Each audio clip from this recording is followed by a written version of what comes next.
บ่ฮู้ว่าจะขายหยังบ่ฮู้ว่าจะเฮ็ดแนวใดในโลกออนไลน์บอกเลยสินค้ามีหลากหลายและการตลาดก็มีหลายเทคนิควิชาแต่เราบ่ฮู้ว่าเราจะเริ่มต้นแบบใดแม่นบ่ตี้ก็เป็นแบบนั้นเนาะปัญหานี้บอกเลยตี้ได้มาเรียนรู้อยู่ในกลุ่มคอมมิวนิตีเนาะคืออาจารย์จะสอนเทคนิคเคล็ดลับวิชาและเทคนิคในการขายออนไลน์เฮ็ดแนวใดเนาะการเลือกสินค้าหรือการเจาะตลาดกลุ่มเป้าหมายแบบนี้เนาะ บอกเลยอาจารย์สอนละเอียดที่สุดเลยและหนึ่งในความรู้ที่ตี้ได้ในกลุ่มนี้นะอยากจะมาแชร์เนาะมันเฮ็ดให้ตี้ได้รู้จักเลยว่าเทคนิคในการเฮ็ดสร้างตัวตนในโลกออนไลน์เราจะต้องเฮ็ดแนวใดเนาะคือมื้อนี้มีหลายสินค้าหลากหลายตัวแต่เราจะเฮ็ดแนวใดในการสร้างตัวตนให้ติดตลาดในโลกออนไลน์เราจะต้องเฮ็ดแนวใดเนาะการเลือกสินค้า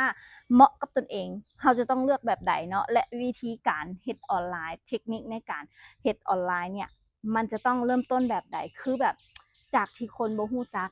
จนได้เรียนรู้พัฒนามาตลอดเลยเนาะถ้ามื้อนี้เจ้าเป็นคนหนึ่งที่พร้อมที่อยากจะสร้างรายได้ในโลกออนไลน์แต่บ่ฮู้ว่าจะเริ่มต้นแบบใดแนะนำกลุ่มนี้เลยเนาะกลุ่มคอมมิวนิตีผู้ใดที่ต้องการอยากจะเข้ากลุ่มนี้เพื่อเรียนรู้ฟรีเทคนิคการขายออนไลน์มื้อนี้เจ้าจะขายสินค้าอันใด